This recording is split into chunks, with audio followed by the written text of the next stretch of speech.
Hi all, வணக்கம் and welcome back to my channel. இன்றைக்கி நம்ம சேனலில் பார்க்க போகிறது ஒரு ஹேர் ஆயில் தாங்க பார்க்க போகிறோம். எப்போல்லாம் நீங்கள் தலைக்கு குளிக்க போகிறீங்களோ அரை மணி நேரத்துக்கு முன்னாடி இந்த ஆயிலை நீங்கள் அப்ளை பண்ணிவிட்டு நீங்கள் குளிக்கும்போது உங்கள் முடி ரொம்ப சாஃப்டாக கருங்கருன்னு நீண்டு அடர்த்தியாக வளரும். அதற்கான வீடியோஸ் தான் இது. வீடியோவை ஸ்கிப் பண்ணாமல் முழுசாக பாருங்கள். இப்போ வாங்க வீடியோக்குள்ளே போகலாம்.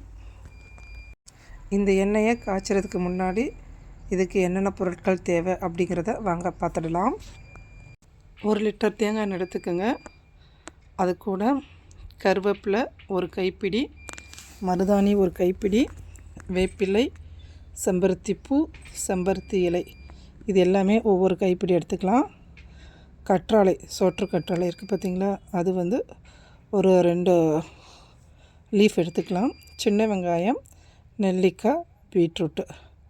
சின்ன வெங்காயம் ஒரு 8லேருந்து 10 நம்பர் இருக்கட்டும். அதே மாதிரி நெல்லிக்காயும் 8லேருந்து 10 நம்பர் இருக்கட்டும். பீட்ரூட் 2 பெருசாக எடுத்துக்கோங்க. இது எல்லாமே 1 லிட்டர் தேங்காய் எண்ணெய்க்கு. இதுக்கு இரும்பு கடாய் எடுத்துக்கிட்டிங்கன்னா ரொம்பவே பெஸ்ட்டு. 1 லிட்டர் தேங்காய் எண்ணெயை ஊற்றி ஓரளவுக்கு சூடான பிறகு வெங்காயத்தை 1-2 ஓட்டியிருக்கேன். அந்த வெங்காயத்தை அது கூட சேர்த்துக்கலாம். ஃபஸ்ட்டு போட வேண்டிய பொருள் வெங்காயம்தான். அடுத்து செம்பருத்தி பூ ஒரு 10லேருந்து 15, 20 எவ்வளோக்கு எவ்வளோ உங்கள் கையில் இருக்கோ அதெல்லாமே சேர்த்துக்கலாம்.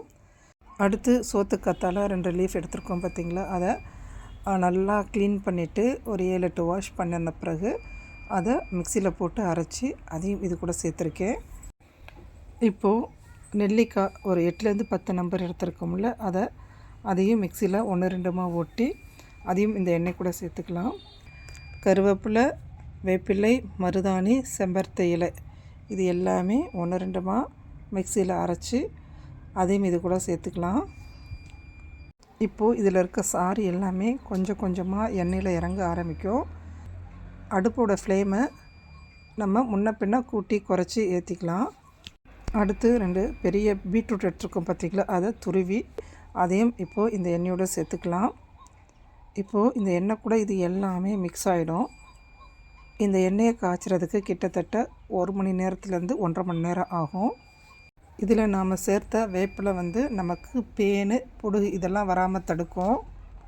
மருதாணியில் நெல்லிக்காய், பீட்ரூட்டு இது 3 சேர்ந்து நமக்கு நல்ல ஒரு கலரிங் கொடுக்கும். செம்பருத்தி பூ, செம்பருத்தி இலை, சோத்துக்கத்தாழை இது 3 நமக்கு நம்ம ஹேரை சாஃப்டாகவும் ஷைனிங்காகவும் வச்சுருக்க உதவும்.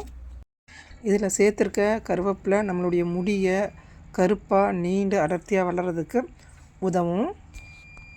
லோ ஃப்ளேம்லேயே வச்சு எண்ணெயை காய்ச்சும் போது இந்த பதத்துக்கு வந்துடும். இந்த பதம் வந்த பிறகு நம்ம ஃப்ளேம் ஆஃப் பண்ணிக்கலாம். இதை ஒரு 24 மணி நேரம் அப்படியே அந்த இரும்பு கடாயிலேயே விட்டுறணும். அதுக்கப்புறம் நம்ம ஒரு வெள்ளை துணியில் வடிகட்டி நம்ம ஸ்டோர் பண்ணிக்கலாம். இந்த எண்ணெயை ரெகுலர் யூஸுக்கு பயன்படுத்தணும் அப்படின்னா 100 ml தேங்காய் எண்ணெய் கூட 100 ml இந்த காய்ச்சின எண்ணெயை சேர்த்து நீங்கள் டெய்லியும் அப்ளை பண்ணிக்கலாம். அப்படி இல்லை அப்படின்னா தலைக்கு குளிக்கிறதுக்கு முன்னாடி இந்த எண்ணெயை ஆயில் மசாஜ் கொடுத்துட்டு நீங்கள் குளிக்கலாம். நீங்கள் ரெகுலராக இதை யூஸ் பண்ணும்போது நல்ல ஒரு ரிசல்ட்டு கிடைக்குங்க.